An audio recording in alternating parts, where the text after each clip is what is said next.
Bonjour, encore une fois heureux de vous retrouver aujourd'hui pour ce café à la fois autour de votre petit déjeuner, de votre café, je ne sais pas.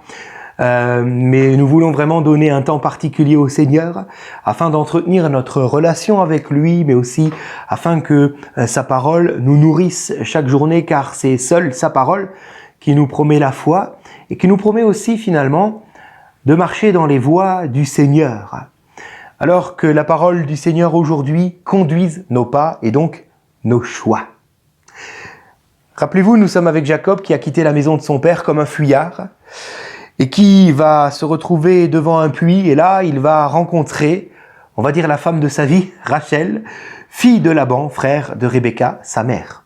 Et donc, il va comme tomber amoureux et il va abreuver toutes les brebis du troupeau de Rachel, car Rachel est bergère.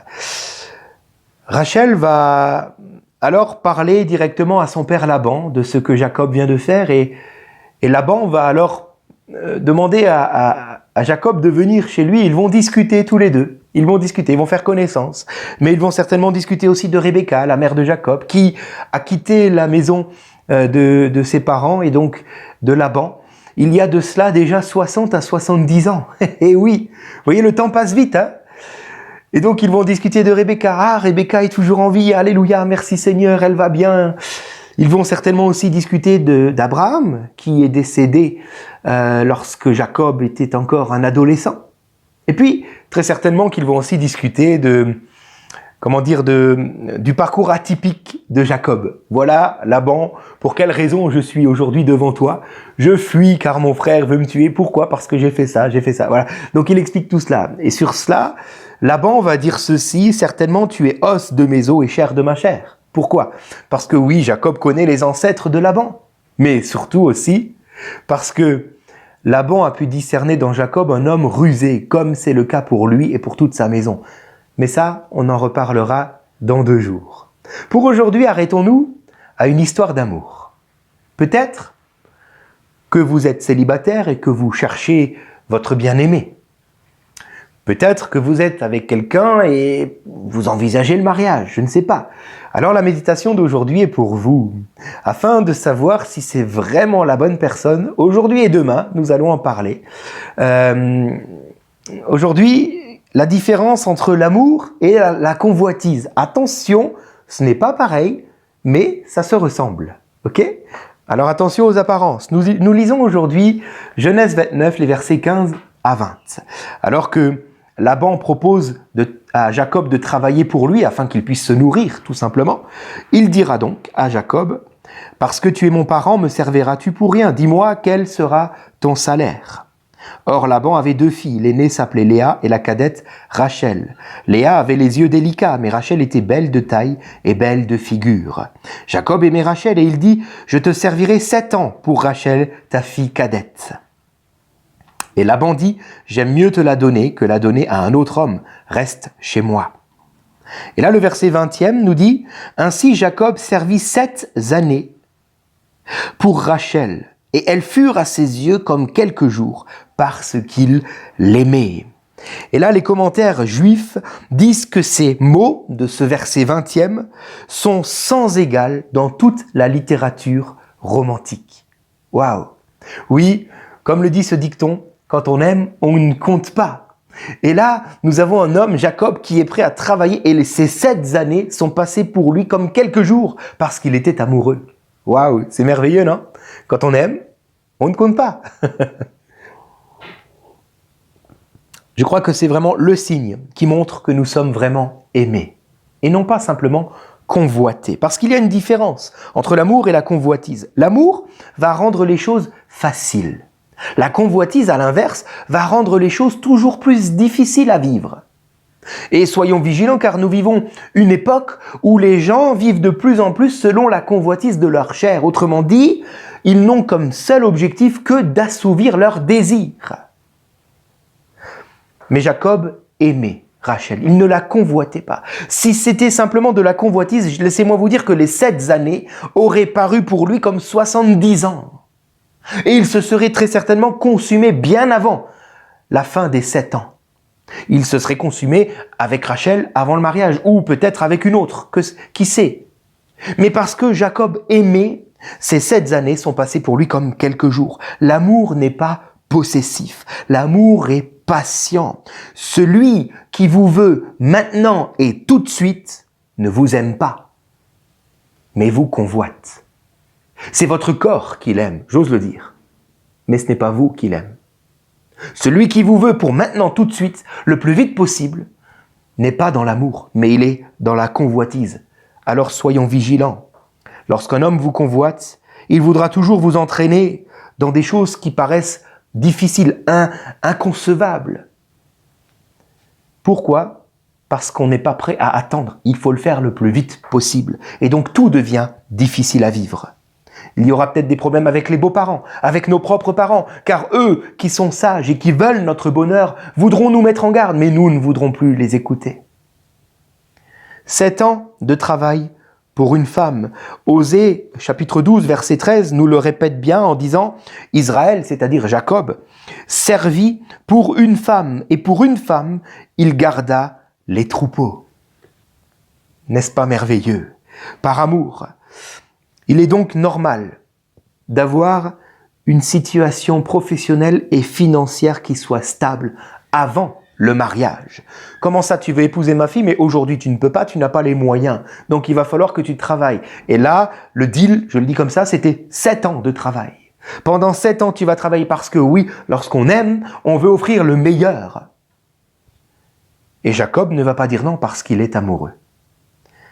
L'amour comprend cela. L'amour l'accepte. L'amour est patient dans le but d'offrir le meilleur. Pourquoi ? Parce que l'amour travaille toujours pour que demain soit mieux qu'aujourd'hui. À l'inverse de la convoitise qui, elle, travaille simplement pour aujourd'hui. Et demain, on verra bien. Jacob se satisfait donc de parler avec Rachel pendant 7 années. Il se satisfait de pouvoir la regarder peut-être au loin, d'échanger quelques regards avec elle. Tout cela lui suffit parce qu'il est amoureux.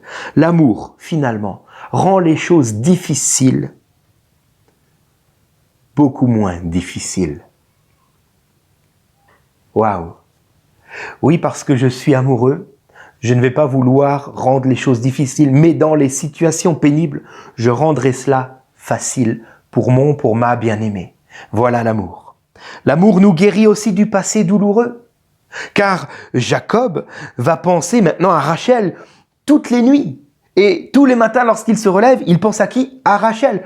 Fini les pensées sombres et de peur par rapport à Ésaü. Est-il en train de me pourchasser, etc. Non, maintenant il pense à Rachel.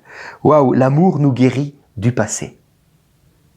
Alors, si j'aime et que je reviens sans cesse sur mon passé, je dois me poser la question, est-ce de l'amour ou de la convoitise ? Vous connaissez Roméo et Juliette, je suppose. J'aimerais vous dire que, avec le Seigneur, Roméo et Juliette est aussi pour nous. Dieu a prévu quelqu'un quelque part pour nous, une personne comme Jacob, prête à travailler dans l'amour pour nous, prête à nous attendre, prête à travailler pour que nous soyons épanouis, heureux. Une personne qui saura être notre moitié. Et non pas simplement quelqu'un qui voudra nous offrir un instant de bonheur. Ce n'est plus du tout la même chose. Comme Jacob, ce sera quelqu'un qui n'hésitera pas à travailler gratuitement pour nous pendant 14 ans. Car oui, Jacob se fera tromper par Laban. Au lieu de 7 ans, il devra travailler 14 ans. Mais Jacob va le faire car il aime Rachel. Et Dieu a quelqu'un pour toi, mon ami, qui sera prêt à travailler même 14 ans pour toi parce qu'il t'aime.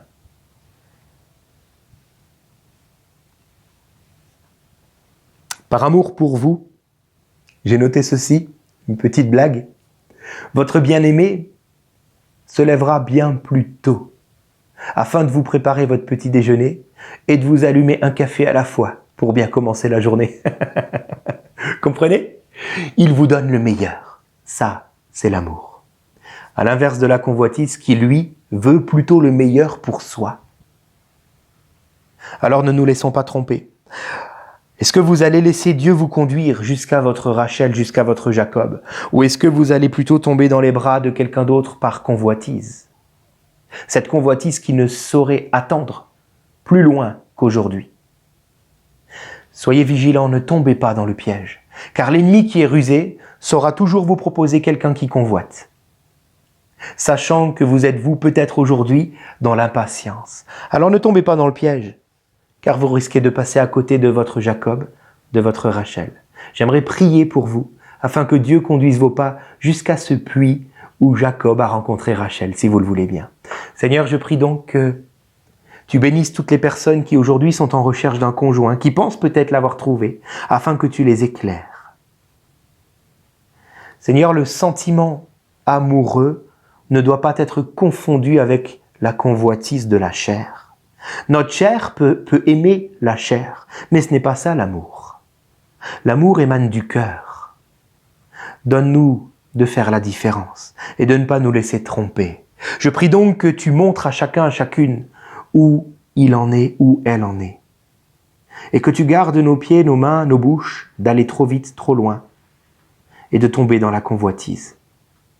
Seigneur, tu parles par ton Saint-Esprit maintenant, et tu nous éclaires sur ta volonté. Je prie que tu convaincs maintenant, s'il le faut, de pécher, afin que nous puissions mettre les limites qui doivent être mises.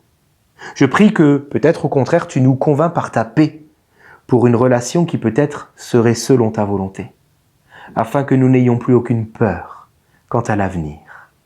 Seigneur, je prie pour tous ceux qui sont déjà en couple, afin que tu viennes nous renouveler dans cet amour-là qui se donne à l'autre. Et ce, dès aujourd'hui. Que demain, nous puissions offrir le petit déjeuner et le café à la fois à notre conjoint. Merci Seigneur. Amen. Voilà, que Dieu vous bénisse et à demain.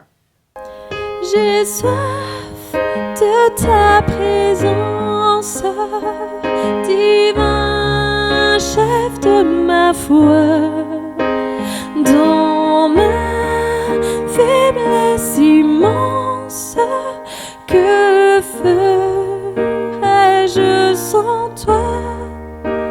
Chaque jour, à chaque heure, oh, j'ai besoin de toi. Viens Jésus et demeure auprès de moi. Des ennemis dans l'ombre rôdent autour de moi, accablés par le nombre. Que ferais-je sans toi? Chaque jour, à chaque heure, j'ai besoin de toi. Viens Jésus et demeure auprès de moi.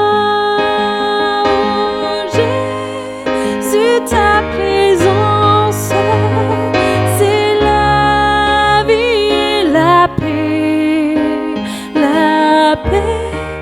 dans ma souffrance et la vie à jamais.